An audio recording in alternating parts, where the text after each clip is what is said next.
Bonjour tout le monde, soyez les bienvenus dans le podcast Chercheurs de valeur. Aujourd'hui, on a un thème qui est sympa, un thème qui fait rêver parce qu'on va parler de revenus passifs. Mais d'abord, Xavier, comment ça va?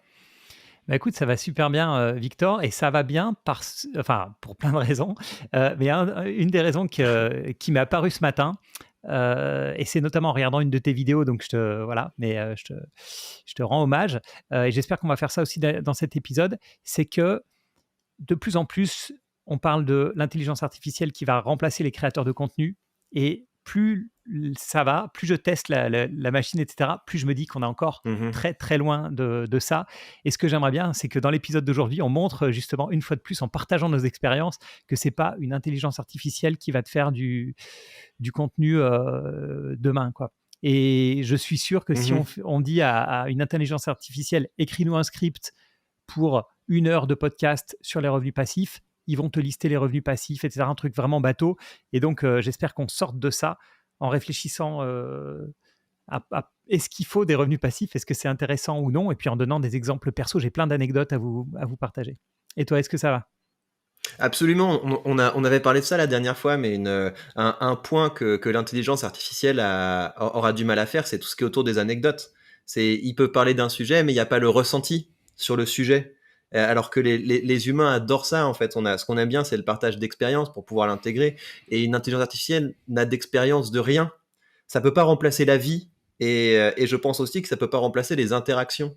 Et je me suis fait la réflexion aussi il y a pas longtemps, c'est que, tu sais, quand j'ai commencé sur YouTube, ça faisait un peu rêver les collaborations. Tu sais, tu vois ces deux youtubeurs stars qui sont en train de collaborer et tu te dis, qu'est-ce que j'aimerais bien intégrer leur équipe. Et en fait, c'est pas du tout comme ça qu'il faut voir les choses. Ce qu'il faut voir les choses, c'est avec qui aujourd'hui tu as envie de passer du temps, avec qui tu as envie de créer du contenu. Et c'est comme ça qu'on fait émerger un duo. Et tout ce qui est aux alentours des interactions avec la personne, tiens, je sais que ça va la faire réagir comme ça, je sais que ça va la faire réagir comme ça. Le public est en demande de ça.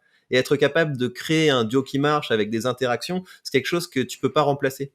Et c'est vrai que le fait que tu puisses pas faire de duo avec une intelligence artificielle, enfin, je veux dire deux entre elles, ou alors il faut qu'elle n'ait pas les mêmes avis, etc. Une intelligence artificielle, si tu lui poses 2 fois la même question, elle va répondre 2 fois de la même manière, tu vois. Alors que toi et moi, ou n'importe quel autre duo, tu poses la Ouais. même question, on va pas répondre pareil.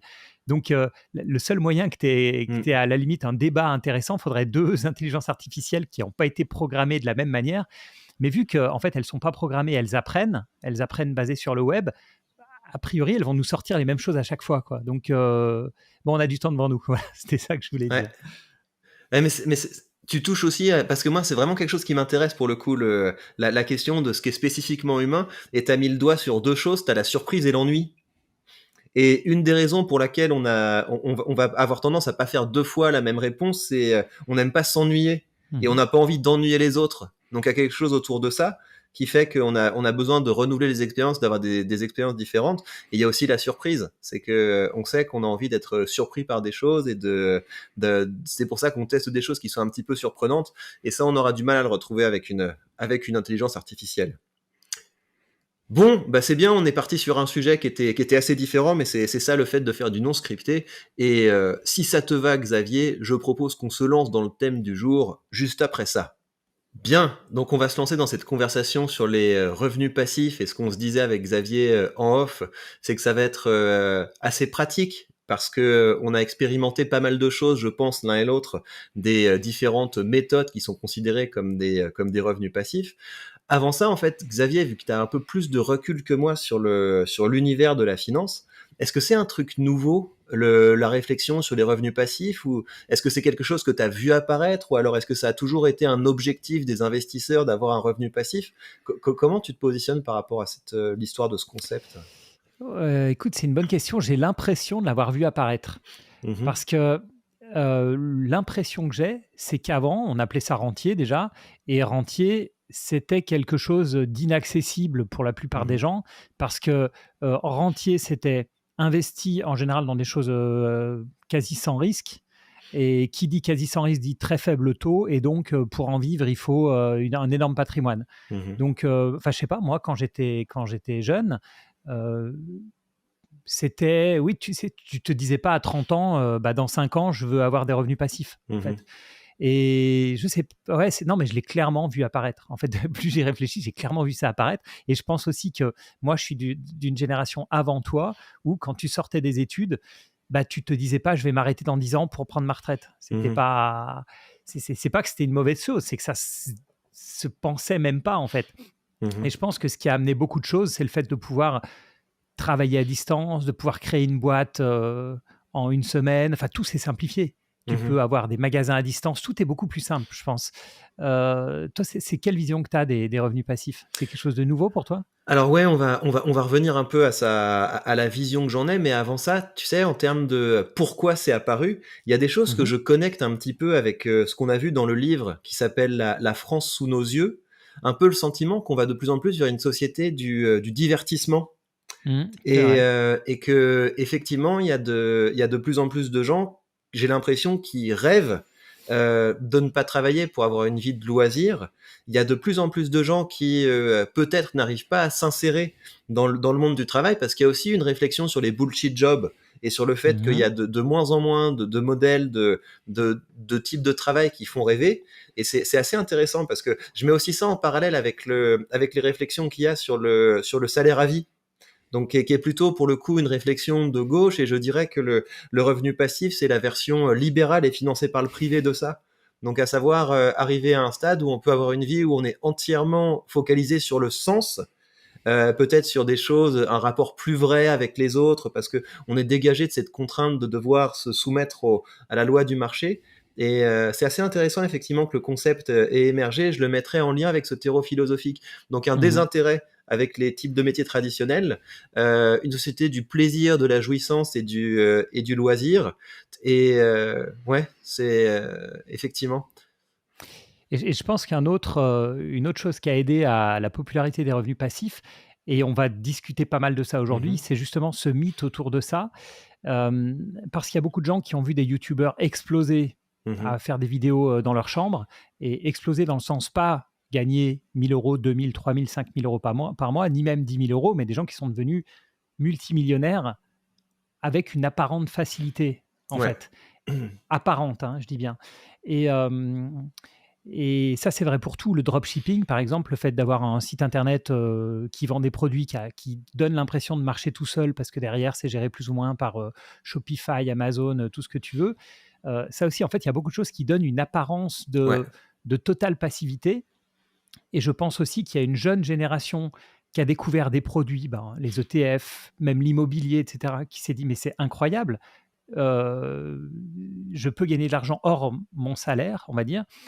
Et toujours dans ce même type un peu de mythe, c'est qu'il y a des gens qui se disent, si c'est pas mon salaire, c'est passif. Je sais pas comment dire, tu vois. Ouais, absolument. Et le côté freelance, par exemple, qui a explosé, parce qu'avant, tu étais salarié ou ton propre patron, mais il n'y avait pas cet intermédiaire qui était un peu, je fais du freelancing, etc. Et il y en a plein qui se disent, mais finalement, moi, je bosse 2 heures chez moi le samedi sur mon ordinateur, c'est pas vraiment bosser. Tu vois ce que je veux dire? Je fais des graphiques sur mon truc et ça me fait gagner 500 euros de plus par mois, mais c'est pas du boulot. Donc, c'est un revenu passif. En fait, absolument. Ça, c'est pas un revenu passif, c'est un deuxième job, un petit job, mais un deuxième job.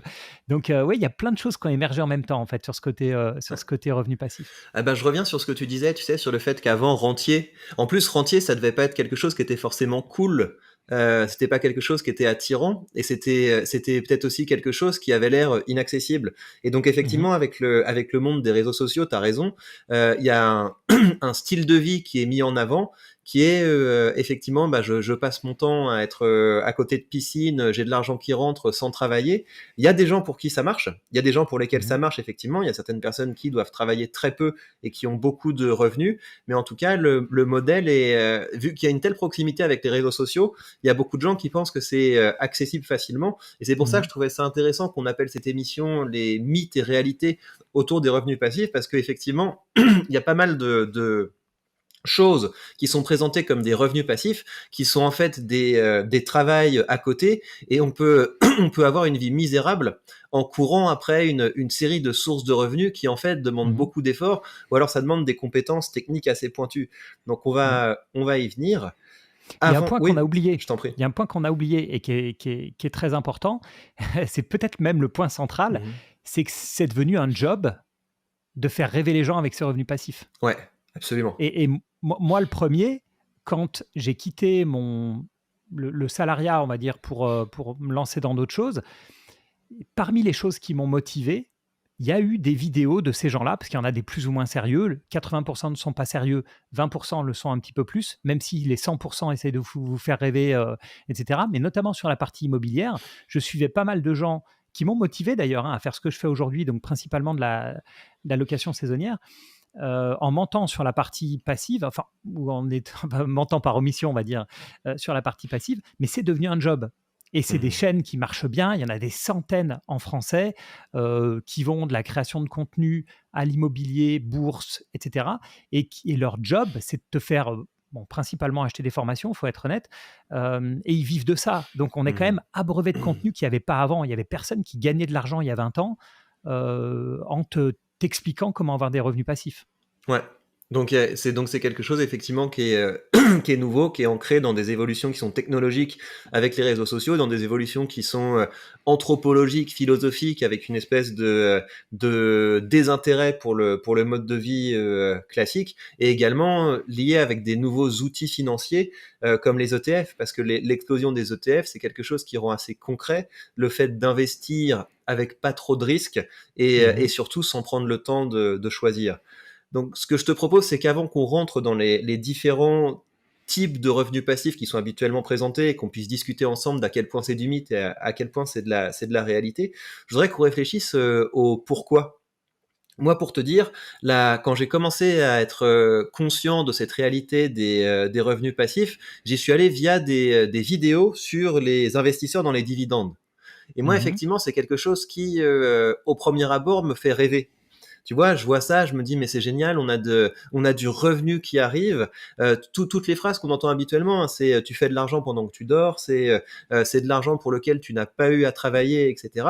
Et donc effectivement, il y a quelque chose qui fait rêver. Mais si je me projette un petit peu, tu ne vends pas ton temps contre de l'argent. Voilà, c'est ça, tout à fait. C'est ouais. Mais tu sais, si je pousse le truc et si tu me dis, regarde, Victor, aujourd'hui je te donne 1 milliard, je sais même pas si j'en voudrais. Parce qu'en fait, moi, ce qui me plaît, c'est la quête. C'est ça que j'aime. C'est le fait de travailler en faisant des choses que j'aime et faire rentrer de l'argent et immobiliser une partie de l'argent pour qu'elle travaille avec moi. Mais c'est le système que je trouve agréable et c'est toute la quête qu'il y a autour. Et en plus, ces revenus passifs, ben moi, je travaille avec parce que je fais des vidéos dessus, parce que c'est quelque chose qui me passionne et je passe beaucoup de temps à regarder des gens qui travaillent là-dessus. Donc, si l'objectif, c'est tu arrêtes de travailler, moi ça me plaît pas. C'est pour ça que je trouve ça intéressant de réfléchir au pourquoi est-ce on poursuit les revenus passifs. Et moi tu me dirais aujourd'hui t'arrêtes de travailler Victor, je te donne 1 milliard, ça me plairait pas, tu sais, j'aurais l'impression que ma vie est finie. Donc toi, je sais pas, d'ailleurs c'est dans une quête de chercher du revenu passif, mais pourquoi est-ce que tu aimerais avoir des revenus passifs? Alors, moi, j'ai été dans une quête de chercher des revenus passifs. Clairement, hein, ça a été mon but dans la fin quand je bossais dans la banque. Mon but c'était d'avoir les revenus les plus passifs possibles. Mais en fait, là où on est d'accord, c'est que le but, c'est pas de s'arrêter de... Alors, travailler, c'est pas le bon terme, mais c'est pas d'arrêter de produire quelque chose. Moi, pas du tout. Mais l'avantage d'avoir des revenus passifs, c'est que tu peux découpler la recherche de profit de la production.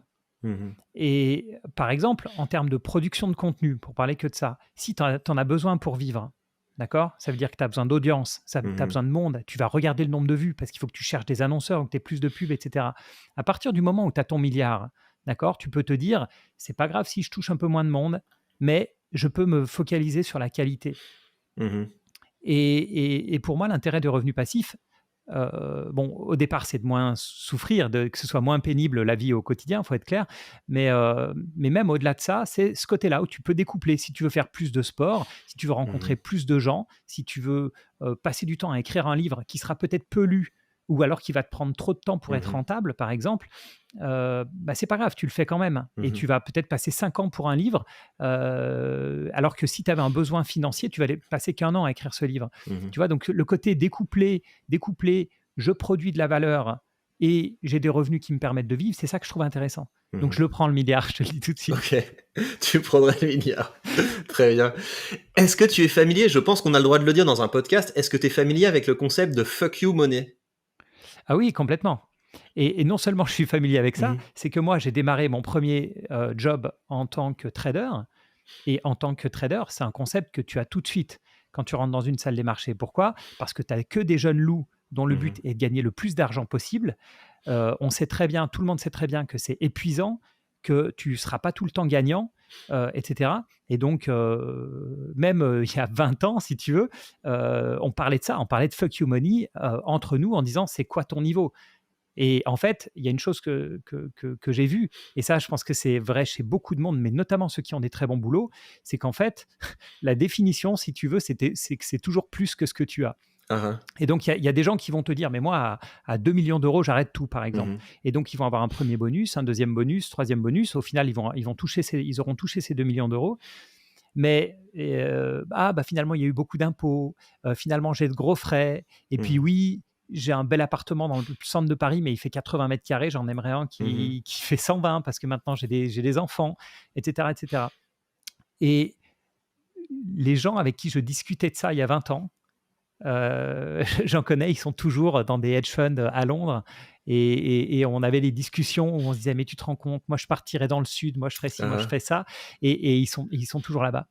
Et je pense que, alors peut-être, ils sont sûrement super bien, mais déjà, ils sont pas dans leur pays d'origine. Et je sais ce que c'est, même si Londres, c'est une super ville, etc., ou New York, c'est des super villes. Je pense que tu te sens pas chez toi non plus. Et, euh, et oui, donc je suis à l'aise avec ce concept de somme d'argent qui te permet d'arrêter ce que tu fais. Mais dans les cadres d'entreprises qui gagnent bien leur vie, je te dis, c'est toujours le niveau d'après. Et moi, à un Ouais. moment, je me suis dit, ce niveau-là, je me le fixe et je pars. Tu vois, il y a Mhm. pas de. Et pour ça, il y a une chose simple qu'il faut faire, c'est qu'il faut réduire ses dépenses. Il Mhm. faut les garder à un niveau faible. Tant que tu fais monter ton niveau de dépense avec ton niveau de patrimoine, en fait, ce niveau, il est tout le temps repoussé. Parce que Mhm. toi c'est un concept que tu as découvert quand, ce C'est concept un de fuck you concept que j'ai money? découvert récemment. Et, mais justement, en fait, tu vois, c'était dans le cadre d'une vidéo. Voilà, ne me jugez pas quand je vais vous dire ça. Je suis énormément d'influenceurs, aussi bien d'extrême gauche, d'extrême droite, etc.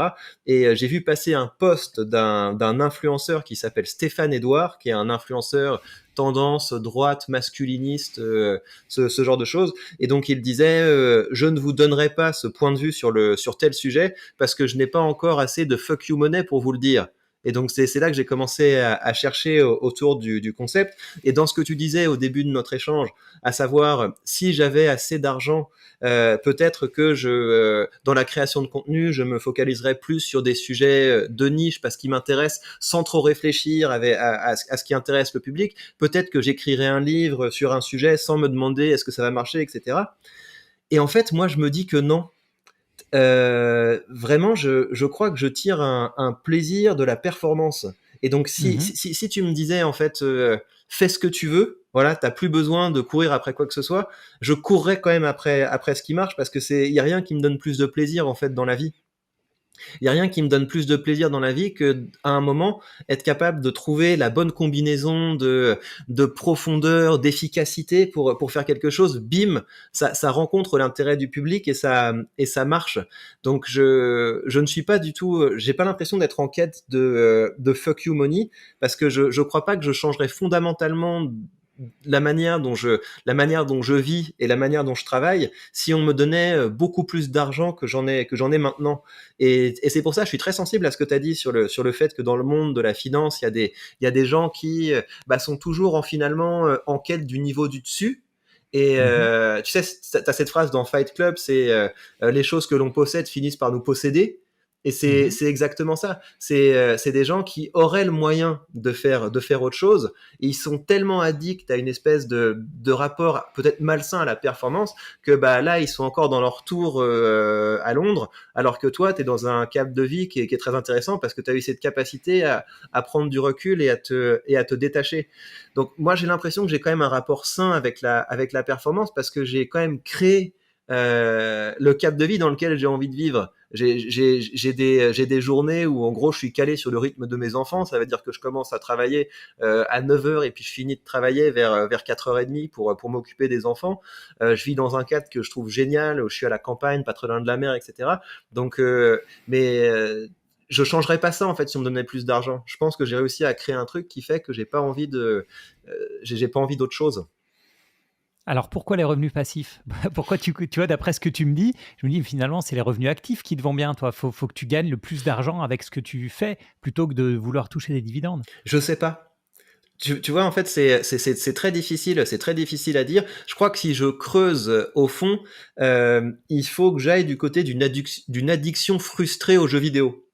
Hmm. Je pense que c'est aux alentours de ce genre de choses. C'est qu'il y a une période où j'étais assez geek et où j'adorais, bah, tu sais, les RPG. Donc, c'est-à-dire des jeux où tu t'attaches à un personnage dans un monde virtuel et tu vas faire Mhm. du farming, tu vois, tu vas te battre Ah oui, contre oui, des oui, oui. adversaires pour qu'ils grandissent, ils grandissent, ils grandissent. Et il y a un moment assez précis d'ailleurs où je me souviens que mon frère était parti au ski avec sa marraine.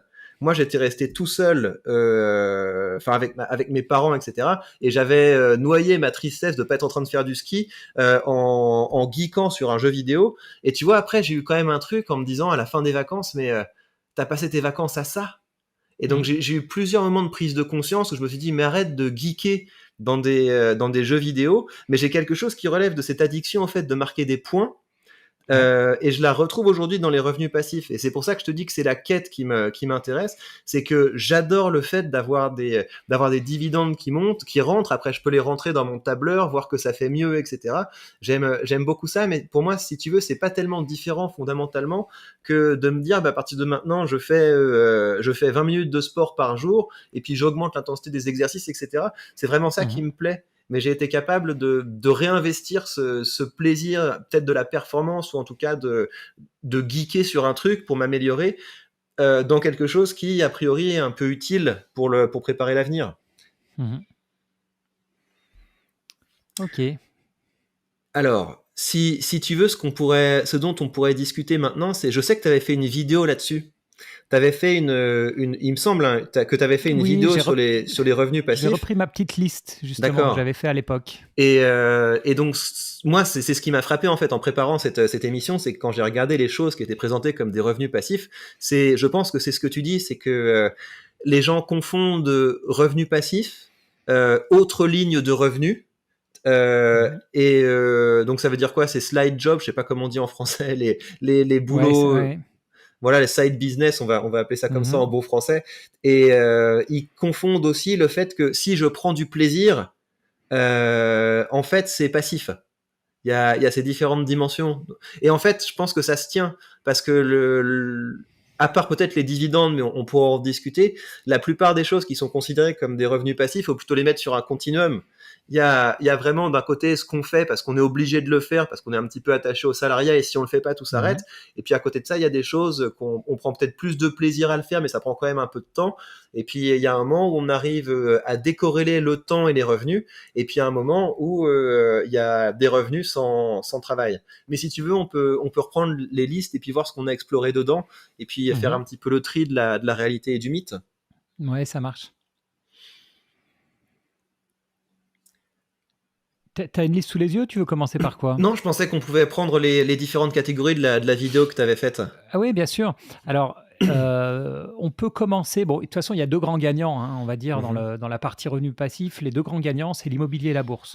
mhm, On peut commencer par la bourse, parce que l'immobilier. Alors, sur le côté revenu et passif, il y a revenu à quel point c'est prévisible, à quel mhm, point c'est vraiment du revenu, et le côté passif, à quel point c'est passif. Pour moi, le top de la passivité, on a déjà discuté dans bourse, c'est les ETF. Pourquoi? Parce que les entreprises, un portefeuille, tu peux pas ne pas le toucher pendant 10 ans.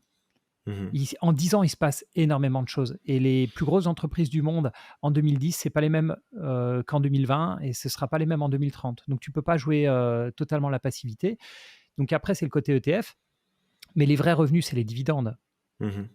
On est d'accord. Donc, ça voudrait dire peut-être qu'un ETF dividende, on pourrait le classer dans un vrai revenu passif. Je sais pas ce que tu en penses. Ouais, pour moi, ce serait vraiment l'étalon parce que effectivement, quand tu te construis même un portefeuille avec des boîtes à dividendes, tu te dis ça bougera pas. Tu regardes une vidéo, ne serait-ce qu'il y a 10 ans, Mhm. le gars qui présentait ce qu'est un portefeuille à dividendes à garder pour les 30 prochaines années, en fait, tu vois qu'il y a des trucs qu'on dégagé. Et Mhm. il y a aujourd'hui des choses qui sont très limites. Tu vois, 3M. Est-ce que 3M sera encore une boîte à dividendes dans 5 ans? On en avait déjà parlé dans Quand faut-il vendre? Moi, je me suis fait avoir avec des boîtes du type les 5 stocks fondations pour un portefeuille que vous aurez encore. Bah non, rien du tout. AT&T, ça dégage. Il y a plein de boîtes comme ça où on se disait que ça bougerait pas, mais ça m'intéresse que tu sais, parce que sur le côté distribuant, est-ce que tu es Mhm. d'accord que si tu choisis ta stratégie avec des ETF capitalisants, donc Mhm. ça va être passif pendant la grande partie de ta carrière d'investisseur, Oui. mais il y a un moment, tu vas devoir faire des choix qui vont être importants en Mhm. termes de je revends pour réallouer quelque part. Et moi, je pousserais même le truc plus loin. Si tu as été habitué à faire que ça, donc à savoir que de l'investissement dans des ETF capitalisants, en fait, tu sais pas vendre et tu sais pas acheter. Parce que Mhm. tu t'es pas confronté à ce que ça veut dire de, bah voilà, peut-être de devoir acheter au mauvais moment, peut-être d'acheter quand t'es un peu plus stressé, te retrouver dans des situations où il y a des anomalies qui se produisent. Donc, tu dirais vraiment ça, quelqu'un qui se lance dans je veux dégager des revenus passifs et je suis dans des ETF capitalisants, euh, il court au devant d'un moment où il va devoir développer des compétences d'investisseur qui sont assez pointues. Ou pas forcément. En fait, il faudra juste qu'il bascule sur quelque chose de moins volatile, tout simplement. Et tu vois, on a tendance à vouloir tout changer dans la finance d'aujourd'hui, dans le portefeuille actions-obligations, ça n'existe plus. Enfin, tu sais, le portefeuille 60-40, 60% actions, 40% obligations. Ça, c'est aux États-Unis. En Europe, on a tendance à faire l'inverse, à mettre 60% obligations, 40% actions. Ça n'existe plus, etc. Mais en fait, les vieux de la vieille, ceux qui étaient dans les années 70, 80, 90, les gestionnaires de patrimoine de cette époque, ils s'embêtaient pas. Ce qu'ils disaient, enfin là, j'ai une vision plutôt américaine que française. Française, c'est un petit peu différent. Mais ils s'embêtaient pas. Ils disaient, la part obligataire, elle est plus ou moins ton âge. Mhm. Donc, quand tu avais 20 ans, tu avais plutôt 20% d'obligations, et quand tu avais 80, tu avais plutôt 80% d'obligations. Et en fait, le portefeuille, il est directement lié à l'âge. Bon, ça, c'est vraiment une règle fausse et bateau, mais c'est pour donner voilà, une indication. Et donc, en gros, aujourd'hui, on dirait, tu démarres dans la vie, tu as 20 ans, tu commences à épargner, tu es 100% en action. Et quand tu t'approches de la retraite à 60, 62, 64, 70, tu choisis ton chiffre, là, tu dois être quasiment 100% en revenu. Enfin, en tout cas, ton portefeuille doit être calé au revenu que tu veux avoir Mhm. pour t'aider. Et c'est clair que ton portefeuille il doit évoluer. Perso, je vois pas l'intérêt de le faire évoluer de 20 à 30 ou de 30 à 40, si ton but c'est d'avoir la retraite. Mais ce qui est clair, c'est que peut-être aller 3, 4, 5 ans avant le moment où tu veux vivre de tes revenus, il faut adapter ton portefeuille. Tu peux pas prendre le risque de te taper un dot-com de 2000, une crise financière de 2008, voire même un Covid, mais le Covid a été tellement rapide, mais tu peux pas te permettre de te taper ça 2 ans avant ta retraite, par exemple, si tu es quelqu'un qui veut utiliser ça pour ta retraite.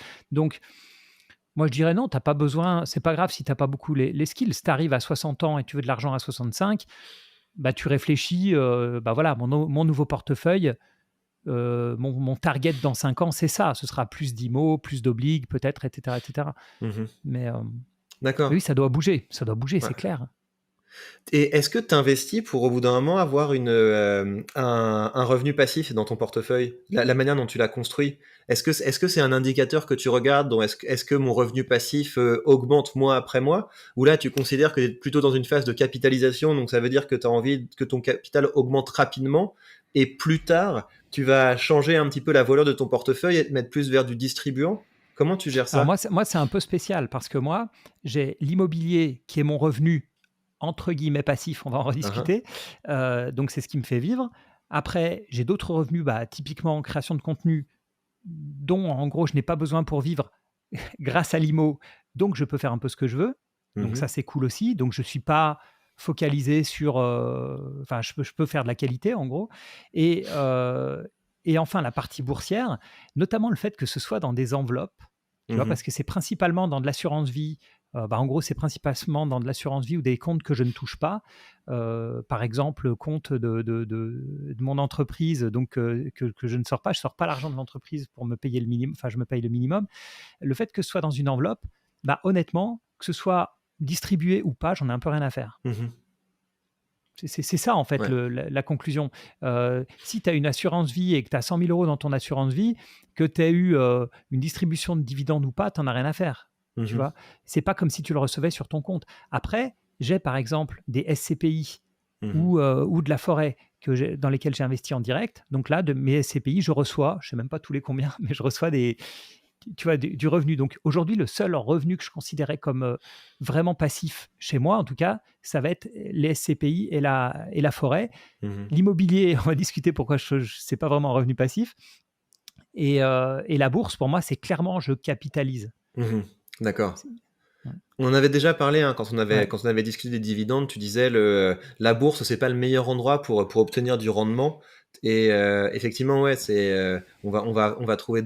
d'autres zones, mais moi, c'est vraiment parce que je trouve que c'est plus facile Oui, je que je me suis comprends. focalisé sur cet indicateur, c'est que je vois quelque chose sur lequel j'ai un contrôle en plus. Parce que Mm. tu peux te fixer quand même des objectifs en termes de, à la fin de telle année, je voudrais que mon revenu passif soit passé de ça à ça. C'est Mm. possible en fait. Tu peux te fixer ce genre d'objectif. Tu veux pas tellement te fixer d'objectifs d'appréciation du capital. Et donc moi, c'est plus facile pour moi de monitorer ça. Et je pense aussi que c'est parce que moi, j'y connaissais pas tellement. Je m'y connaissais pas en bourse quand j'ai commencé à investir. Et si tu veux, j'avais du mal à me représenter ce que c'est qu'un intérêt composé Mhm. sans les dividendes.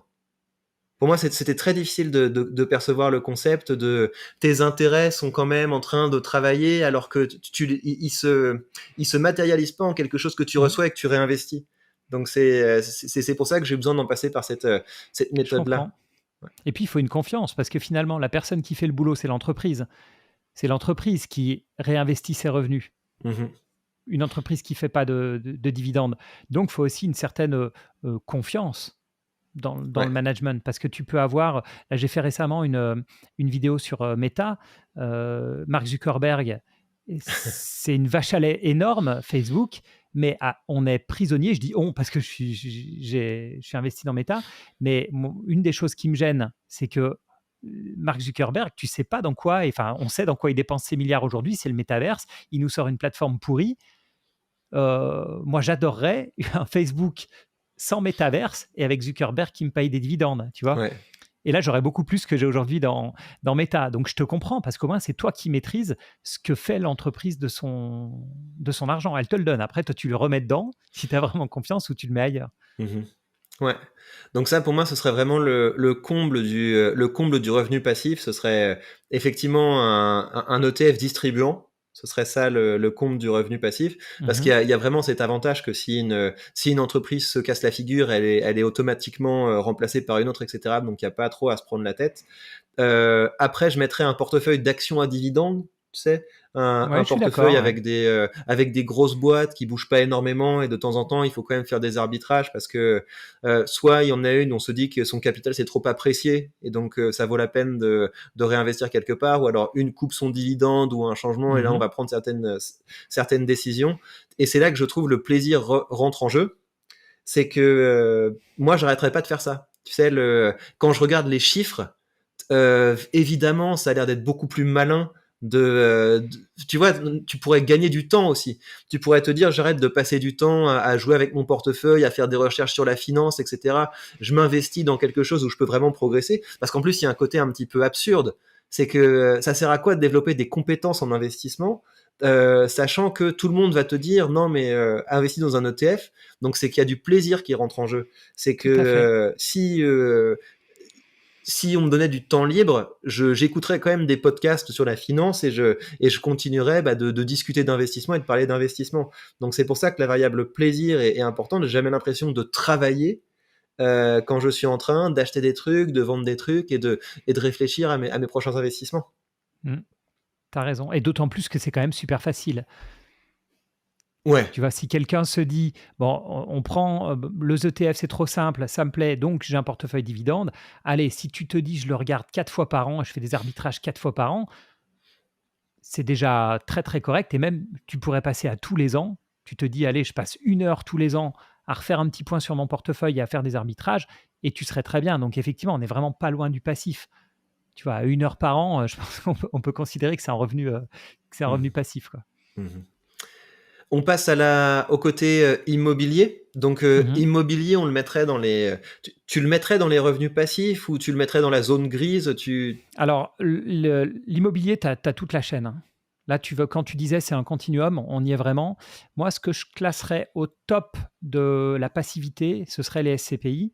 Donc, les SCPI, hein, pour rappeler, ce sont des sociétés civiles qui investissent dans des, en général, immeubles de bureaux. Alors moi, c'est beaucoup de bureaux. J'en ai qui sont spécialisés dans la santé, donc elles sont beaucoup dans des EHPAD, dans des maisons médicales, des pharmacies, etc. Et on va dire c'est un peu l'équivalent ETF en immobilier, sauf qu'elles ont beaucoup de frais, puisqu'il y a à peu près 10% de frais à l'entrée, même s'il y en a qui font mieux que ça aujourd'hui. Après, les frais de gestion, ça va, mais c'est vraiment les 10% à l'entrée qui font mal. Euh, Sachant que les rendements sont calculés, enfin c'est 10% de frais pris en compte, hein. Donc si vous voyez 5% de rendement, bah, si vous mettez 100, vous avez réellement 5. Donc moi, perso, en tant qu'utilisateur de SCPI depuis plusieurs années, où je mets la forêt là-dedans aussi, hein, des groupements forestiers, bah, c'est simple, vous n'avez rien à faire. Eux, ils gèrent comme un ETF, c'est-à-dire qu'ils vont vendre des immeubles, ils vont en racheter d'autres, ils envoient de la documentation trimestrielle pour dire bah, on a acheté un nouveau centre commercial en Espagne ou des bureaux en Irlande, etc. Donc, moi, je considère ça purement passif immobilier, c'est les SCPI. Mais t'as pas l'impression qu'il y a quand même un travail à faire pour voir si c'est bien géré? Parce que comment est-ce que tu sais que ta SCPI, c'est la bonne SCPI? Comment est-ce que tu sais que c'est bien géré? T'es complètement à l'aise par rapport à ça ou tu surveilles un peu quand même Je surveille un peu, mais déjà, je suis dans des gros noms. Mhm. Euh, euh, Ouais, bon, j'ai pas forcément envie d'en citer, mais bon, voilà, vraiment parmi les plus grosses SCPI. Et puis ensuite, c'est les rendements, tout simplement. Il peut y avoir un peu un piège sur les rendements. Il ne faut pas forcément aller sur les plus gros rendements, mais bon, globalement, de toute façon, il n'y a pas de surprise. Et puis, ça reste très bien diversifié. Mais moi, ce que je fais quand j'achète, c'est que je fais à peu près le travail que je ferais sur une action, enfin, sauf que c'est beaucoup plus simple, mais tu regardes globalement le portefeuille, au moins la répartition géographique. Alors, il y en a beaucoup qui fuient la France parce que tu es moins imposé si tu es en Europe hors France. Donc, il y en a beaucoup qui sont. Enfin, c'est pas une question d'imposition, c'est une question de cotisation. Enfin, bon, bref, il y en a beaucoup qui sont hors France. Et puis après, bah, c'est sûr que si tu crois plus à l'Allemagne, à l'Irlande, etc., puis tu as l'aspect Mhm. bureau. Mais déjà, si tu regardes, est-ce que c'est des bureaux, des hôpitaux ou des centres commerciaux ou du résidentiel? Bon, il y a très peu de résidentiel, malheureusement. Et puis les pays. Voilà, bah, tu sais déjà dans quoi tu investis. Est-ce que c'est des immeubles parisiens ou est-ce que c'est des immenses, les bureaux de Google en Irlande, par exemple, tu vois, tu peux avoir un peu de tout. Mhm. Et quand on recherche une SCPI, il faut regarder un peu comme quand on investit dans une action, du type on regarde la capitalisation et ça nous dit si c'est plus ou moins spéculatif ou même pas. Non, ça, c'est pas lié. Et même, ce qui est pas évident, c'est que, par exemple, moi, j'ai investi dans des SCPI qui ont énormément eu d'assets qui sont arrivés, bah, notamment en 2021. Il y a beaucoup de gens qui sont allés dans la santé, etc. Donc, ils ont reçu une masse d'argent énorme. Et moi, qui étais déjà là, ça me fait un peu peur parce que je me dis, bah, ils sont obligés d'aller acheter un peu n'importe quoi. Tu vois, Mhm. c'est beaucoup moins liquide que les actions. Si tu as un ETF monde et que les gens se mettent à acheter vachement ton ETF monde, ça t'inquiète pas qu'Apple augmente, tu vois. Mhm. Alors que là, bah, je me dis, il va falloir qu'ils en trouvent des pharmacies, des Mhm. hôpitaux, des EHPAD. Et je pense que le plus simple, c'est les EHPAD, parce que je vois, ils achètent que des EHPAD, par exemple. Euh, Enfin, celle que je regardais dans la santé. Mais ouais, je pense qu'il faut gros, mais pas trop gros. Parce que quand c'est trop gros, ils doivent galérer à trouver du bon rendement. Tu vois, Mhm. s'ils veulent, donc ils sont obligés d'aller soit des rendements moins précis, puis ça dilue, hein. C'est pas parce que je suis arrivé avant que les nouveaux ont les moins, mais le rendement est dilué. Donc, je pense que ça peut que faire diminuer le rendement. Donc, je dirais, Mhm. ouais, il y a peut-être un juste milieu, mais il y a pas c'est pas la même notion de risque qu'une entreprise. Mhm. Parce que honnêtement, même une SCPI qui gère que 100 millions, bon, 100 millions en immobilier, tu es déjà diversifié. Mhm. Tu vois ce que je veux dire? Enfin, Mhm. allez, ça monte très vite en milliards, hein, de toute façon, la SCPI, mais si tu es déjà à 1 milliard, elle est clairement plus que diversifiée. C'est pas, Mhm. tu n'as pas de problème avec des gens qui vont moins de payer tu n'auras pas zéro loyer si tu veux. Tu auras peut-être moins de loyer, mais pas zéro. Mhm. Ouais. J'ai pas encore exploré les SCPI, mais côté immobilier passif, parce que l'immobilier, ça peut être très actif. Moi, je construis un portefeuille avec Realty. Et ça, c'est parce que c'est du plaisir. C'est parce que je trouve ça très drôle en fait de voir directement les maisons. Donc c'est de l'immobilier aux États-Unis, on en a déjà parlé. C'est très drôle de voir la maison dans laquelle tu vas investir. Tu vois les photos, à quoi ça ressemble, etc. Il y a tout le côté finance 3.0 qui c'est possible d'hypothéquer, d'emprunter, de réinvestir. Donc tout un tas de choses que je trouve très intéressantes. Le rendement est bon. J'imagine que c'est plus risqué, plus spéculatif que d'investir dans une SCPI classique, mais pour le coup, ça permet d'être bien diversifié. Là, dans le portefeuille que j'ai construit, je pense que je suis déjà à une cinquantaine de peut-être une cinquantaine de lignes, donc une cinquantaine de propriétés différentes, c'est réparti entre différentes villes, donc c'est quand même assez chouette. Et ça permet d'avoir le côté... C'était mon point d'après. Realty, c'était le point d'après. Effectivement, je pense que dès que tu sors de la SCPI, tu arrives tout de suite à Realty. Pourquoi ? Parce que, alors effectivement, tu te dis, il faut acheter maison par maison, ce qui est vrai. Mais honnêtement, en immobilier, alors l'achat en direct, c'est un cauchemar, mais ce qui prend du temps, c'est tout le reste, en fait. C'est la gestion des locataires, c'est l'entretien de l'immeuble, c'est payer les factures, tu vois, d'électricité, d'eau, de gaz, peu importe. Et tout ça, donc la partie active, elle est dans le choix. Donc comme tu dis, c'est le côté sympa. Et tout ce qui est pénible, en fait, ça c'est délégué. Ouais. C'est ça que je trouve sympa dans Realty, c'est qu'en fait, il te reste le côté, je choisis dans quoi j'achète, j'ai les photos des maisons, j'ai des renseignements sur combien de units, est-ce qu'il y a un locataire, est-ce qu'il y a 4 locataires, 20 locataires, etc. Donc ça, c'est chouette. Je reviens une seconde sur la SCPI. On va peut-être en parler, on va probablement en parler un peu plus en détail des SCPI parce que on était en discussion avec un partenaire qui est une SCPI 2.0 ou 3.0, on va dire. Donc je pense que ça sera l'occasion aussi d'aller regarder en détail que détient une SCPI, quels sont les frais, comment sont utilisés les frais, comment on gère un parc immobilier. Donc, je me réjouis aussi, je pense qu'on aura pas mal d'informations qui viennent de l'intérieur. Ouais, je vais enfin pouvoir rentrer dans cet univers et me former pour l'occasion. Alors, après, il y a l'immobilier actif. Et donc ça effectivement, il y a le côté, c'est un revenu qui est différent de celui de notre salaire. Donc, c'est pour ça qu'on place l'immobilier, acheter et louer des appartements côté revenu passif. En fait, ça prend quand même du temps et je trouve que ça prend quand même de l'énergie mentale. Tu vois, t'as quand même le côté j'espère que je vais pas avoir un coup de téléphone pour me dire il y a tel ou tel problème, que ce soit le syndic ou que ce soit le locataire. Il y a quand même pas mal de choses à gérer et puis il faut quand même pas mal planifier. Il faut planifier l'entretien, épargner, faire de temps en temps des calculs pour voir à quel point c'est rentable. Donc, je le mettrai pas dans les revenus passifs, mais quand même sur un continuum, c'est beaucoup plus passif qu'un salaire. Mais toi, tu as un appartement que tu J'en ai loues deux. T'en as deux que tu loues en standard. Tu as des gens, c'est leur résidence principale, ils sont là toute l'année. Et même ça, tu considères pas que c'est du revenu passif ? Non. Je considère pas que c'est du revenu passif parce qu'il y a toujours un moment où tu dois remplacer le locataire. Le locataire a le droit de partir.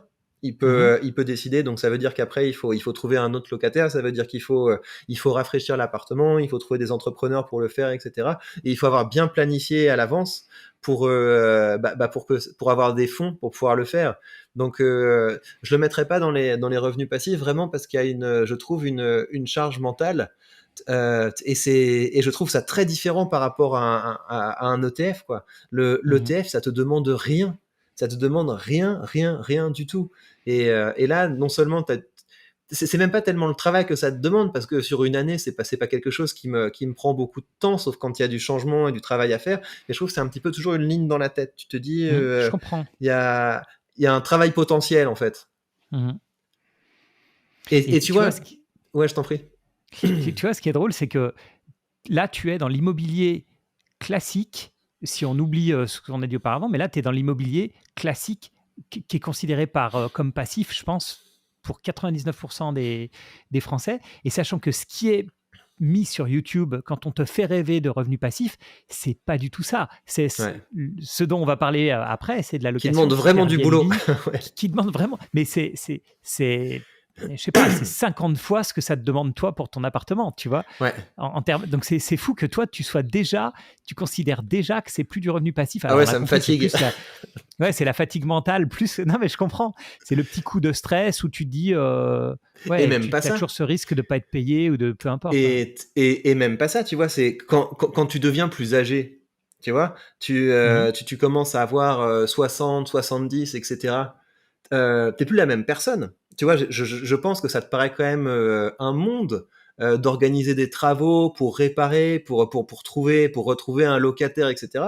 Donc je sais pas si j'aurais envie d'avoir des appartements à gérer quand je serai plus âgé. Tu vois, est-ce que tu vas bien négocier avec les entrepreneurs alors que t'es plus du même monde? Est-ce que tu vas être Mhm. capable d'identifier un bon locataire, etc. Donc j'ai l'impression que c'est quand même un truc que je ressens déjà comme plutôt actif, alors que je suis en pleine possession de mes moyens.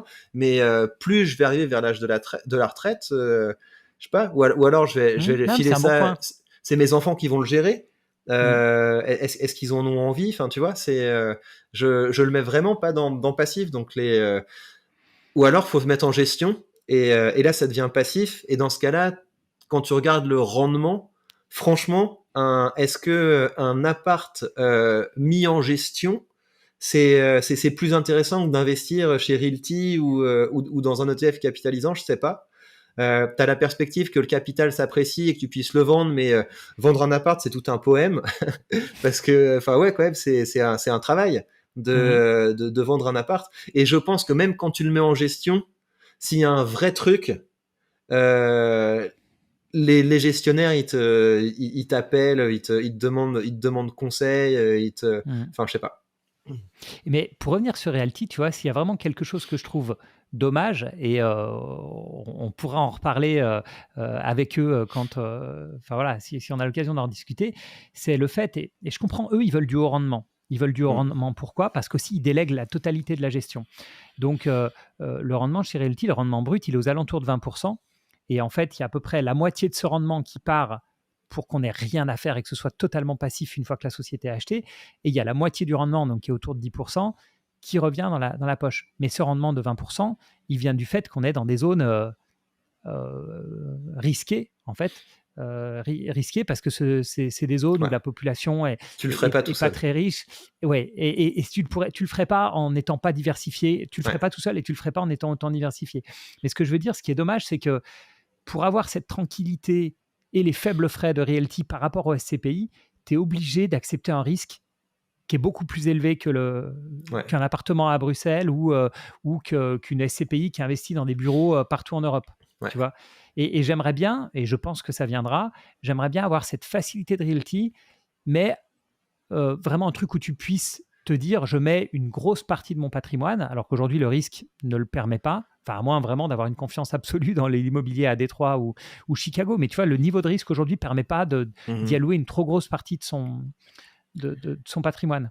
On pourra en reparler parce que je pense que c'est des sujets dont on pourra parler avec Jean-Marc Jacobson s'il nous fait Oui. l'amitié de revenir discuter avec nous. Mhm. Mais tu vois, là, ils ont une réflexion en interne chez Realty pour proposer de l'immobilier qui est plus patrimonial. Donc, à Oui, ça savoir c'est très bien. de l'immobilier qui a un rendement plus faible, mais c'est dans des meilleurs quartiers, c'est en meilleur état, c'est des choses qui sont plus sûres. Et moi, je suis pas chaud avec ça. Parce que ce qui m'intéresse avec Realty, c'est justement que c'est hyper ciblé sur un truc qui est spécifique et sur un truc qui rapporte du 10%. J'ai peur de diluer le portefeuille et l'intérêt du portefeuille en le diversifiant. Parce que si je veux vraiment de la diversité, je vais Mhm. taper dans un ETF monde. Oui, mais tu n'as pas la même solidité quand même, hein. Tu n'as pas la même solidité de revenus. Tu vois, par exemple, si Mhm. tu dois en vivre tous les mois, et si un jour, tu vois, tu te dis, bah là, j'ai plus envie de gérer mon appartement ou mes appartements, je mets tout chez Realty, je pense qu'aujourd'hui, tu n'as pas envie de tout mettre à Détroit, tu vois. Mhm. Détroit ou Chicago ou Cleveland, là où ils sont. Alors que s'il y avait cet immobilier patrimonial, là, tu te dirais peut-être, bah, je suis prêt à prendre l'argent que j'ai dans un appart et de tout mettre sur des tokens immobiliers, tu vois ce que je veux dire, sur Alti. Alors aujourd'hui, c'est pas le cas quand même. C'est pour ça que je trouve Mhm. ça bien, cet aspect quartier plus sûr, patrimonial, etc., sans que tu puisses te choper une grosse baisse due aux États-Unis, parce que l'immobilier américain, il peut être nerveux quand même, hein. Mhm. Ouais. J'ai pas encore expérimenté. J'ai pas encore expérimenté. J'étais tout petit pendant la crise des subprimes et j'ai vu les films. Apparemment, ça devait être Mhm. un peu le tango, mais ça va peut-être revenir. Hein. Peut-être on va voir des hausses et des baisses de 20% sur le marché américain. Tout le monde prédit un immense crash. Si ça arrive, on pourra en parler. Ce sera intéressant. Toi, sur l'échelle de la passivité, Mhm. l'activité que tu as aujourd'hui, tu dis que c'est du travail ou alors ça te fait plaisir, Alors, tu te poses pas la ouais. question. Si, je me pose énormément la question. Je savais que ce serait un travail. Pour moi, c'est un mi-temps. C'est pas vrai, c'est pas un mi-temps, mais c'est quand même un temps partiel, on va dire. Je le considère vraiment comme un travail à temps partiel. Ce que j'ai fait pour l'épisode du jour, c'est que je me suis dit, bon, je vais prendre uniquement ce qui s'est passé pendant la période de Noël et des fêtes, Mhm. ok, pour que ce soit du concret. Donc moi, j'ai 7 appartements et une maison qui sont. Il y a un des appartements que je loue, dans lequel je suis, pardon, parce que ma maison, je suis en train de faire les travaux dedans. Donc là, en décembre, j'étais plein, donc j'avais 6 apparts de louer et une maison. Et d'ailleurs, il y a quelqu'un qui écoute le podcast, je le salue, c'est Gildas qui est venu me voir, qui est venu louer en appart en disant je viens de Charente-Maritime, j'écoute le Il est podcast. venu pour ça. Il est venu pour ça. Il a dit je viens pour remercier, etc. Donc on a discuté 1 heure. Donc voilà, merci Gildas, c'était très sympa que tu sois venu. Donc il est venu passer le réveillon dans un des apparts. Euh, donc déjà le premier truc, c'est tu choisis ce que tu fais. Donc moi je délègue le ménage, je fais l'accueil, mais pas les gens partent quand ils veulent et puis ils laissent l'appart en l'état et c'est la femme de ménage après qui vient. Donc moi je fais l'accueil, je gère les messages avec les gens, même si je les ai automatisés au maximum. Donc quand les gens réservent, ils ont un petit message direct. La veille de leur arrivée, ils ont un petit message. La veille de leur départ, ils ont un petit message, etc. Qui dit comment faire. Bon. Donc, quand tu vois comme ça, tu te dis, bon, il fait pas le ménage, les messages sont automatisés, il accueille les gens disent, ouais, on est là à 18h. Puis en plus, j'habite sur place, hein, c'est Mhm. sur le même terrain, tout ça. Donc il sonne et ça sonne directement là où je suis. Donc on se dit, bon, bah, c'est tranquille, ça sonne, il présente l'appart en 10 minutes, etc. Ça, c'est la théorie. Déjà, quand il y a des gens sympas, et je resalue Gildas, j'ai parlé 1 heure avec Gildas, donc c'était sympa, mais n'empêche que voilà, c'est quelque chose qui prend du temps. Là, je parle de 10 jours. Hein. Toujours dans ces 10 jours. Il y a par exemple quelqu'un qui est venu, qui connaissait pas le coin. Il est venu fêter le réveillon. Et il me dit, où est-ce que je peux sortir? On Mhm. était le 30 hein, ou le 31. Il dit, où est-ce que je peux passer le réveillon? Bah, moi, je regarde un peu, je dis, bah là, il y a tel resto, ils ont un DJ, etc. Ils font un truc sympa, c'était un jeune. Enfin, c'était 2 jeunes, etc. Donc déjà, si tu décides de discuter avec les gens, tu sais pas quand ça Mhm. s'arrête.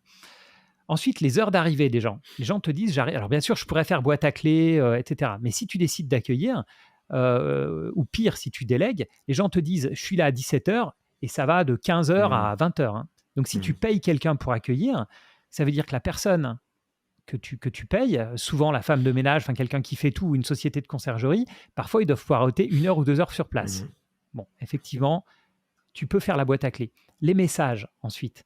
Les gens te demandent tout et rien. Est-ce que vous avez un lit parapluie? Oui, on a un lit parapluie. Est-ce que vous avez un matelas avec le lit parapluie? Oui, on a un matelas avec le lit parapluie.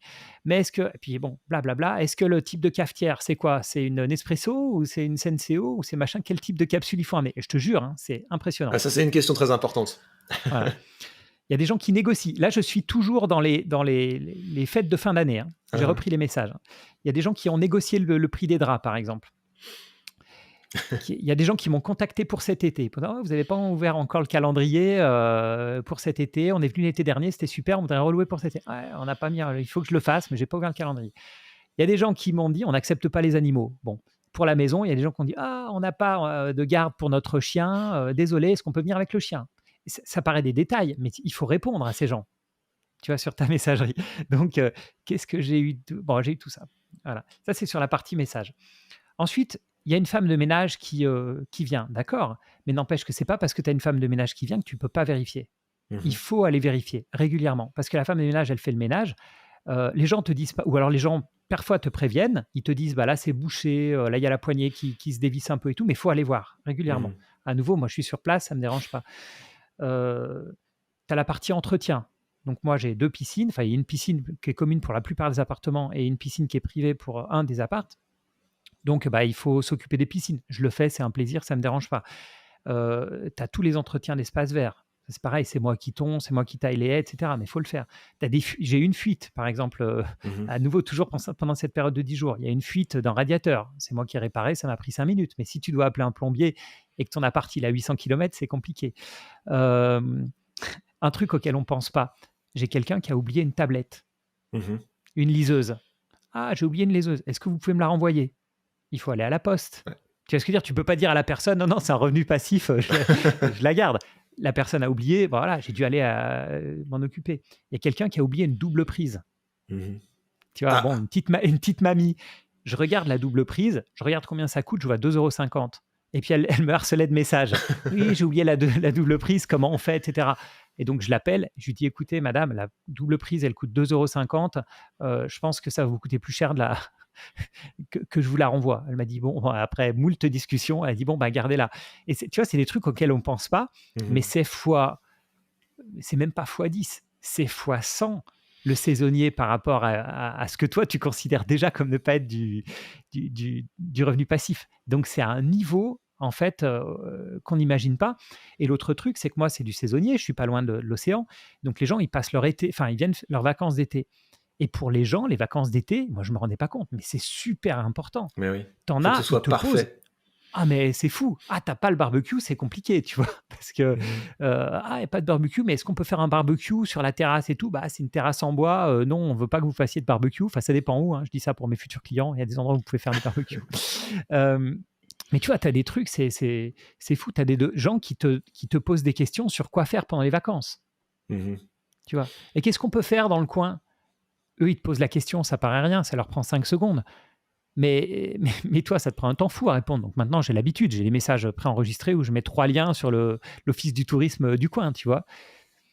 Mais ça peut vite être le cauchemar. Alors, je dis pas du tout ça pour vous décourager, hein, ceux qui m'écoutaient. Il faut pas oublier que j'ai quand même, à l'heure actuelle, 7 biens qui sont loués, donc c'est x7. Mais malgré tout, euh, les conseils que j'aurais, c'est essayer peut-être que ce soit pas trop loin de chez vous, parce que c'est comme, et puis d'automatiser au maximum, parce que Mhm. même si c'est pas loin même si c'est loin, enfin pardon, même si vous automatisez mais que c'est loin de chez vous, il va falloir, bah, c'est la même chose que toi, pour tes appartes, il va falloir passer par une agence. Et là, tout d'un coup, comme le travail est énorme, si vous passez par une conciergerie pour gérer votre bien type Airbnb, enfin Airbnb, Booking, peu importe, là vous allez enlever, je pense, ouais, quasi la moitié de votre rentabilité. Mhm. Je pense que si tu automatises tout, je pense que c'est ça. Donc, voilà, Mais tout donc, ça pour dire que c'est vers loin quoi d'être tu passif. vas? Tu sais, avec ça, donc ça veut dire que c'est un métier. Ça veut dire que c'est Mhm. un métier, c'est quelque chose qui prend vraiment du temps et si tu investis pas ce temps, ça te coûte plus cher. Tu comment est-ce que tu vois la suite, tu sais? Le moment où tu voudras vraiment te mettre en mode passif, est-ce que ça veut dire, tu vas revendre et investir, l'argent dans quelque chose qui sera, plus passif? Ce que tu vas Ça, ouais. transmettre? Tu envisages comme Grosse discussion avec ma femme, même si on a ouais. le temps. C'est vraiment un truc, Mmh. quelque chose qu'on se pose. Et déjà, tu vois, moi, j'ai acheté allez, je vais dire un immeuble. On va dire que c'est à moitié ça, mais on va dire qu'il y a un immeuble et 2 maisons sur le terrain. Ma future maison et une autre qu'on loue. Déjà, l'avantage, c'est que ça paraît bête, mais ça veut dire qu'on peut découper 2 biens. Mmh. Les 2 maisons, enfin, on peut vendre en 3 trucs séparés. Mais Mmh. l'immeuble, aujourd'hui, c'est moi qui ai fait tous les appartements dedans, donc c'est pas découpé. Donc oui, on pourrait vendre un petit peu à la découpe, etc.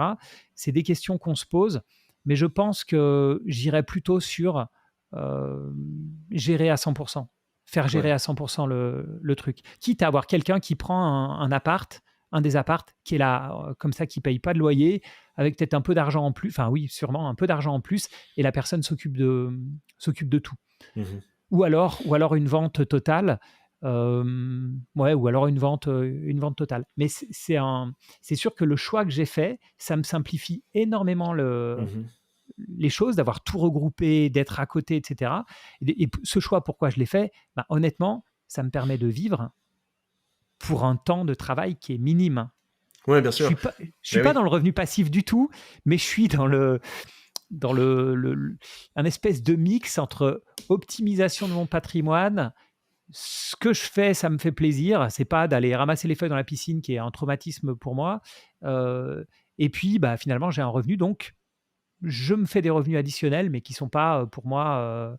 voilà, dont je pourrais me passer et qui sont pas mal de plaisir. Donc Non, mais je me c'est suis très fait bien un peu de. mon truc sur mesure, tu vois. Mais ouais, mais c'est très bien de rentrer dans ces détails-là parce que notre objectif, c'est de faire le contraire des Mm. influenceurs qui font comme si, voilà, on n'est pas dans, on n'essaie pas de vous faire rêver avec nos vies. Mais tu vois, quand on regarde ça, honnêtement, moi, la seule chose qui me retient de pas faire all-in sur la bourse Mhm. pour être vraiment complètement dégagé, c'est un petit peu des croyances, tu sais, du type que ça reste quand même plus dans le concret, ça reste quand même plus. Puis il y a aussi des enjeux de diversification. C'est même si la bourse c'est extrêmement diversifié, bah t'es quand même dans des choses qui sont peut-être pas tout à fait corrélées, mais voilà, moi ça me démange enfin voilà, d'arriver à ce stade où je me dis ok, je vends tout ce qui est physique et je Mhm. fais all-in dans du non physique, mais là j'aurais l'impression d'être un peu trop dans le futur, tu vois, parce qu'il faut quand même beaucoup croire.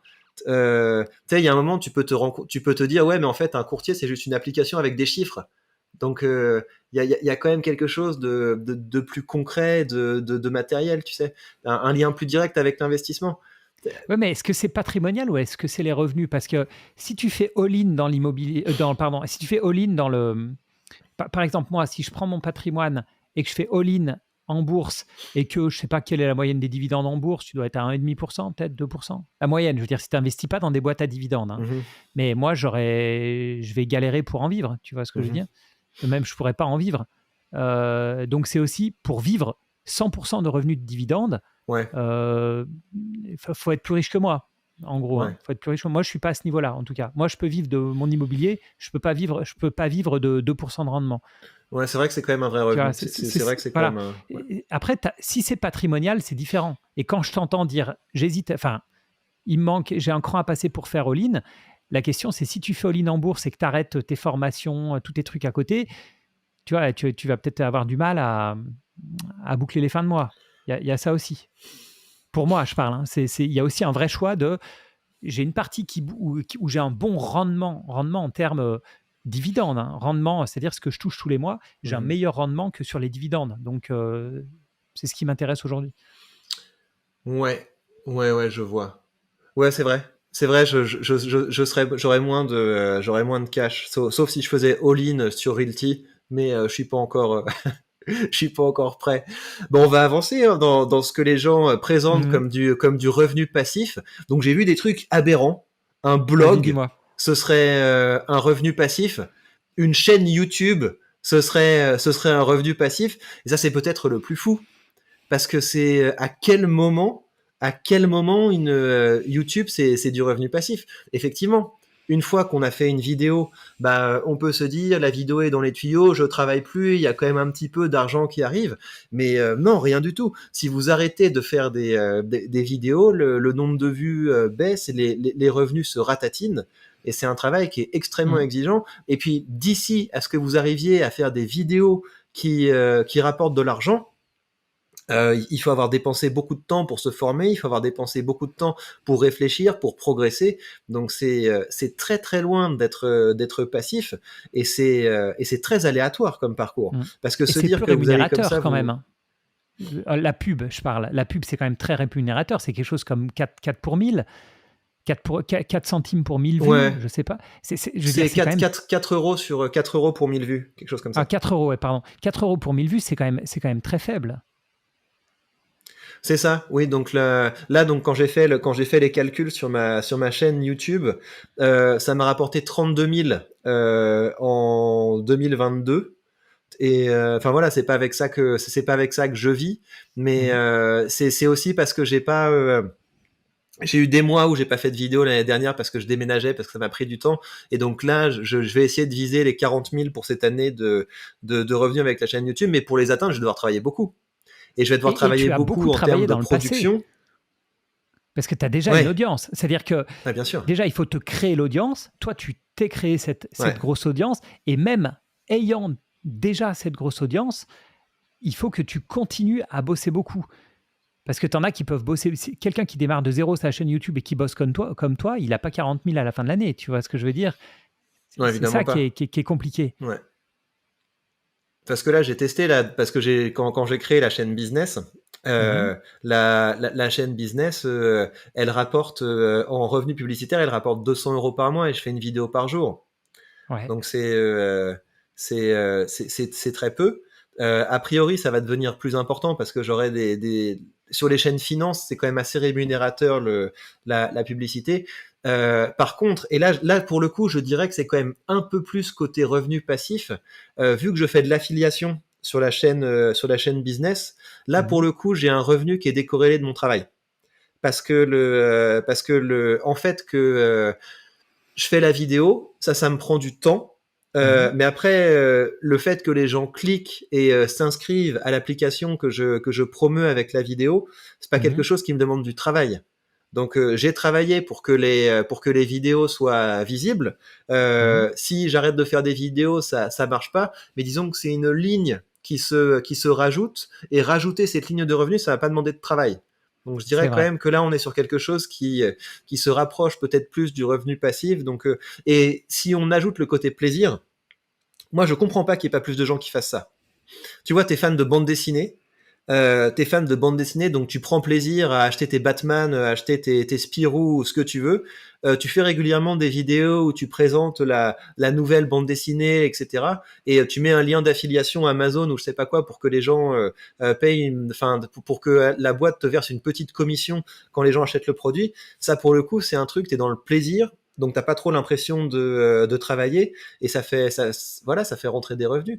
T'as une passion pour n'importe quoi. Ça peut être aussi pour le Oui. matériel. T'as une passion pour les, je sais pas moi, pour le. Là, faut peut-être un peu plus de budget, mais t'as une passion pour les webcams. Tu fais des tests. T'as une passion pour les outils de jardin. Tu fais des tests. Enfin, Mhm. t'as plein de business models qu'on peut faire autour de l'affiliation. Et je comprends pas que les gens qui se demandent comment faire une source de revenus supplémentaire se lancent pas vers ça. Mais je pense qu'il y a un biais du survivant énorme. Mhm. C'est-à-dire que toi, tu as créé ta chaîne, tu as réussi, et il ne faut pas oublier que tes deux autres chaînes jouent aussi de ta notoriété initiale. La Tu vois deuxième, ce que je veux ouais, dire? la chaîne Mais business moins. moins, mais c'est pas comme crée la chaîne en t'appelant pas Victor Ferry et n'en parle pas sur tes deux autres chaînes. Et je Mhm. pense que tu vas être surpris du faible nombre de vues que tu as. Un truc tout bête, j'ai fait un podcast il y a des années, j'ai mis des vidéos sur YouTube. Je parle, faut-il investir dans de l'or, etc. Je pense que même maintenant, il doit y avoir 400 vues, 6 ou 7 ans Mhm. après. Tu vois ce que je veux dire? Et Mhm. je pense que tu fais ton truc sur les vidéos de jardin, tu vas en faire une, deux, trois, machin, 7, et à la fin, tu as 50 vues. Mais on les voit pas, ces vidéos. Elles sont noyées, tu ne vas Mhm. même pas la retrouver sur YouTube, tellement elles sont à la 50e page. Tu vois? Donc je suis d'accord avec toi, mais d'un autre côté, je pense que les gens qui le font, enfin, je ne me rends pas compte en fait. Il faudrait vraiment tester de zéro. Moi, je sais que c'est ça qui m'a beaucoup plu aussi en travaillant avec Zone Bourse, c'est que moi, dès mes premières vidéos, j'ai un site web avec des abonnés, etc., qui sont venus les regarder. Donc, ça m'a motivé. J'ai tout de suite eu 1000 vues, 2000, 3000, 4000, 5000. Et en plus, j'étais payé pour le faire. Donc, c'est avant même que la chaîne soit monétisée. Donc, c'est cool. Mais si tu veux, quand je vois par exemple rien que ce que reçoit Zone Bourse comme publicité pour ce qui est produit, bah, Zone Bourse, pour eux, et ils ont bien raison, c'est du contenu gratuit qu'ils proposent. Mhm. Parce que ils ne sont pas intéressés par le revenu publicitaire de YouTube. Ça fait partie d'une création de contenu plus large où ils ont des analystes, ils ont des journalistes, etc. etc. Mais moi, tout seul, si j'étais arrivé à faire mes petites vidéos, je pense que j'aurais tenu quoi? 6 mois. J'aurais arrêté. Je pense sincèrement que j'aurais pas eu Ah, ouais. l'envie, la passion et tout pour continuer aussi longtemps. Et pour en faire plus de 300 vidéos maintenant. Ouais, je pense que c'est il y a quand même des choses qui font que ça peut il y a quand même des choses qui font que ça peut marcher. Déjà la passion, enfin Mhm, le fait que tu aimes le sujet et que ça te fait plaisir d'en parler et que ça se sent. mhm, Le fait que bah plus tu le fais, plus tu deviens bon dans l'exercice. Et ce que je trouve intéressant justement avec l'affiliation, c'est que c'est quelque chose, ça peut marcher avec des toutes petites communautés. T'as plein de gens qui sont absolument pas connus, etc., qui ont des business, je sais pas moi, d'huiles essentielles, etc. Et mhm. en fait, ça marche parce qu'ils sont complètement passionnés du truc, ils sont devenus très compétents dans le truc, et parce que l'affiliation, c'est quand même assez élevé, hein. Là, le programme d'affiliation dans lequel je suis, c'est une personne s'inscrit, je gagne 30 euros. Mhm. Donc Oui, même ça va avec vite. même avec des vidéos qui font pas beaucoup de vues, tu te fais un revenu, tu prends ça te prend du plaisir.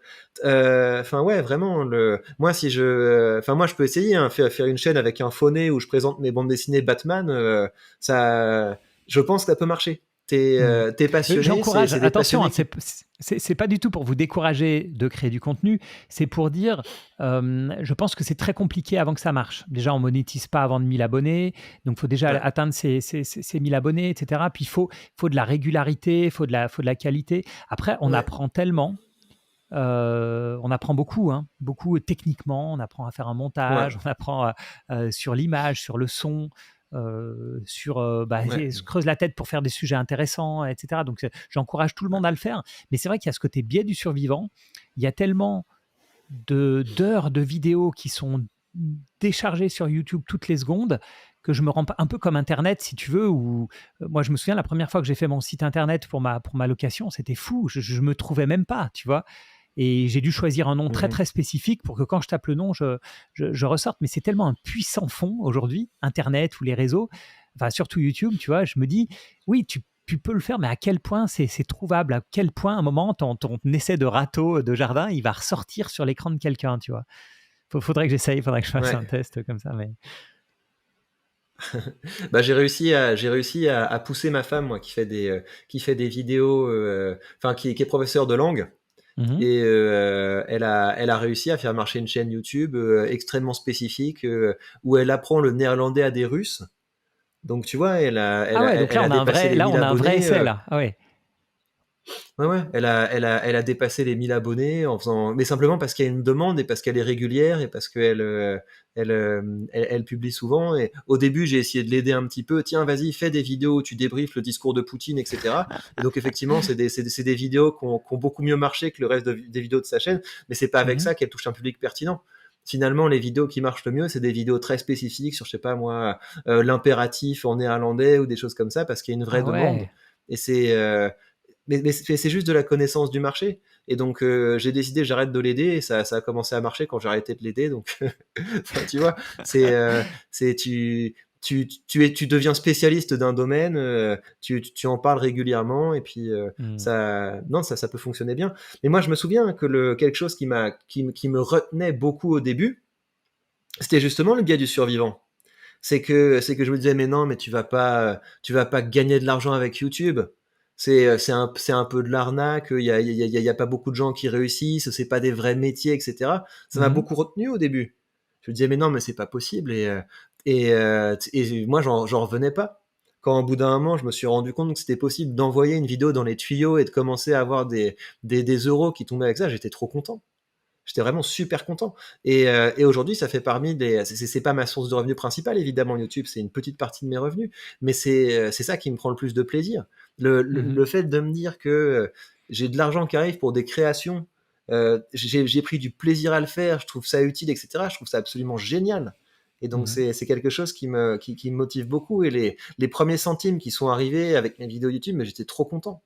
Et c'est pas passif, c'est pas du tout du revenu passif, mais c'est effectivement, il y a ce côté génial où bah, tu travailles, tu envoies dans les tuyaux, et puis au bout d'un moment, tu as un résultat, tu as un côté assez loterie aussi qui est addictif, mais c'est pas passif, mais je dirais que c'est une ligne de revenus complémentaire que les gens peuvent faire sans trop se fatiguer, parce que c'est tellement agréable de pouvoir se connecter avec un public en parlant de choses qui nous plaisent, que ça vaut la peine. Vraiment, Mhm. ça Donc on vaut la peine. valide le côté revenu, mais on valide pas le côté passif alors. Non, mais tu vois, Mhm. c'est vraiment la question, c'est à quel point c'est du travail. Mhm. Moi, j'ai professionnalisé quand même une grosse partie de ma création de contenu, mais ma chaîne business, c'est pas du travail. Mhm. Ma chaîne business, c'est un plaisir. C'est j'allume la caméra, je parle de choses qui m'amusent, je fais le guignol, etc. parce que je trouve ça drôle. Et Mhm. enfin voilà, c'est quelque chose. J'ai l'impression de prendre un café avec des amis. Donc Mhm. je mets pas ça côté travail. Et honnêtement, le podcast qu'on fait ensemble, pour moi, c'est du plaisir. Ah ouais, C'est un clairement. Bah truc. là c'est vraiment de la discussion pour le coup. Ouais, je suis d'accord avec toi. Et même quand on lit des livres, même quand on se pousse à Mhm. lire des livres, enfin évidemment, on se pousse parce qu'il faut le faire, etc. Mais j'aurais du mal à mettre ça côté travail, quoi. Enfin, faut pas rigoler au bout Non, d'un c'est moment, vrai. quoi. C'est vrai. Non, mais je suis d'accord avec toi. Je suis d'accord avec toi. Donc je mettrais la dimension plaisir. Et moi, le Mm. truc qui m'a... Donc si on continue de descendre dans les mythes des revenus passifs, c'est quoi les malades mentaux qui mettent les formations dans les revenus passifs? Parce que t'as vu ça, quand tu vois Ouais, j'ai quand vu. tu vois dans la liste des revenus passifs, il y a marqué vendre des formations en ligne dans les revenus passifs. Mais ça va ou quoi? T'as mis Mm. combien de temps à préparer ta formation sur la bourse, Xavier? Alors, moi, j'ai mis peut-être 1 mois et demi à temps plein pour 1 mois et demi à temps plein pour la base. Et puis après, j'ai rajouté des modules, donc c'est difficile à quantifier. Et il y a d'autres personnes de Zone Bourse qui ont aussi rajouté des modules sur des choses, l'analyse technique, etc. Puis là, on va sortir un nouveau module sur les cryptos. Pareil, c'est pas ma spécialité, donc c'est pas moi qui vais le faire. Mais pour moi, c'est typiquement un revenu différé, déjà, à la base. C'est plus un revenu différé qu'un revenu passif.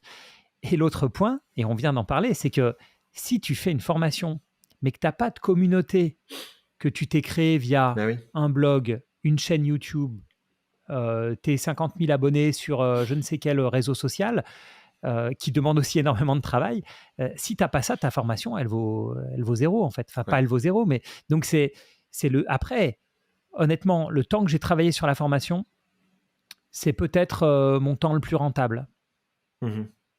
en heures travaillées. Tu vois, et puis il y a cette satisfaction de voir tomber régulièrement. Ça c'est le côté passif une fois que tu as fait le boulot.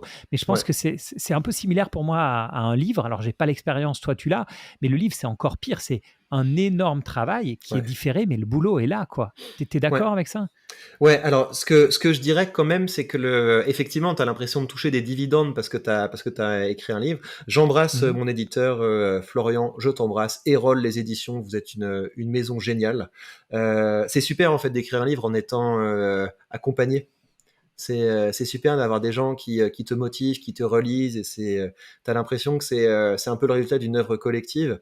Et tu vois, le truc quand même, c'est que je dois toucher, je crois, 8% ou 10% sur les ventes des livres. Et t'as l'impression d'avoir embarqué une équipe avec toi. Tu vois, ça qui est assez chouette, c'est que t'as, ils ont gagné beaucoup d'argent avec le livre, tu vois, Mhm. par rapport à ce que j'ai gagné. Et donc, tu as un Et peu pourquoi tu t'es pas auto-édité là? On va Alors, pourquoi je me suis sans pas faire, auto-édité? voilà, Parce que sans faire, on fait comme s'ils écoutaient pas ton éditeur. Est-ce que Ah non, mais tu pourrais justement, Mhm. parce qu'un éditeur, il connaît le marché. Parce qu'un éditeur, il connaît le marché, il va régulièrement aux foires du livre. Mhm. Il a vu plein de livres qui ont marché. Il a vu plein de livres qui n'ont pas marché. Il discute avec toi. C'est-à-dire que il discute avec toi de comment est-ce qu'il va falloir, qu'est-ce que ce serait un bon pitch pour le livre, qu'est-ce que serait un bon titre pour le livre, qu'est-ce que serait une bonne manière de l'organiser. Moi, j'ai une relation assez suivie avec mon éditeur, c'est-à-dire que j'ai envoyé chapitre par chapitre. Donc après, il y avait deux personnes qui le relisaient, c'est Constance et Florian que j'embrasse. Ils relisaient le livre et pas seulement parce qu'après il y a une relecture par un pro qui Mhm. regarde toutes les erreurs de typo, qui fait les vérifications du type est-ce que la source est une bonne source, etc. Donc ils vont quand même Waouh. Ouais. assez loin dans le travail. Mais même en termes de discussion, tiens là pour ton image, est-ce que tu as envie de parler de ça? Est-ce que au contraire tu parlerais pas de ça? Est-ce que tu changerais pas le ton, etc. Donc non, c'est un vrai beau boulot. Et moi, si tu veux, il y avait aussi le truc que j'ai beaucoup aimé, tu sais, les illusions perdues de Balzac. Donc, Mhm. si vous voulez pas lire le livre, regardez le film qui est sorti, je crois, en 2019 ou en 2020. Il est vachement bien aussi. C'est génial. Enfin, moi, j'ai toujours été touché par ça. La personne qui est amoureuse des idées, qui est amoureuse de la langue et qui a envie de se faire publier, etc. J'aurais pu m'auto-publier. Mais c'est pas pareil Ouais. que d'aller dans une vraie maison. Et en plus, quand ton travail marche, ça récompense aussi les gens qui ont travaillé avec toi. Mhm. Tes ventes, ça les aide, ça paye leur salaire, ça permet à ce beau métier de vivre. Donc je trouve ça génial en fait. Mhm. C'est ça qui me plaisait là-dedans. Alors après, si on revient au côté actif-passif, si j'arrête de faire des vidéos, le livre se vend moins. Parce Oui, que si tu veux, le gros des ventes, et c'est pareil pour ta formation, c'est parce qu'il y a un lien sous la vidéo. bien sûr. Mhm. Et je pourrais vendre beaucoup plus de livres si je faisais une vidéo pour dire regardez, souvenez-vous, j'ai écrit un livre, j'ai envie de vous lire ce chapitre en particulier aujourd'hui, etc. Donc les revenus, c'est passif. Euh, alors c'est plus passif pour un livre que pour une formation parce que tu as un réseau de distribution. T'as un réseau de distribution, il est dans, enfin voilà, les gens peuvent l'acheter sans que je fasse rien. Mais si je veux vraiment que les revenus augmentent, bah faudrait que je travaille. Donc c'est Ah ouais, et toi bien c'est sûr. pareil. Si tu arrêtes de publier des vidéos, les ventes de la formation s'arrêtent. Et Mhm. encore, je trouve que tu as été pudique. Mais je T'aurais me pu la pousser fais, beaucoup plus ta formation. mais je la pousse pas du tout. Et je la pousse pas du tout pour une raison simple, c'est que je veux pas être mis dans la même catégorie que que des vendeurs de formation. Donc j'ai fait cette formation presque plus pour qu'il y ait une formation qui prennent du business aux autres et qui apprennent peut-être différemment et qui apprennent pas le trading mais l'investissement, etc., etc. Tu vois, en me disant je préfère faire quelque chose de mon côté, moi je suis sûr de ce que je produis, plutôt que tous ces gens qui vont arriver, qui vont acheter un peu n'importe quoi, puis qui sauront toujours pas quoi faire de leur argent à la fin. Et au départ, je l'ai fait plus par réaction, si tu veux, à tous ces vendeurs de formation trading, euh, plutôt que comme une vraie source de revenus.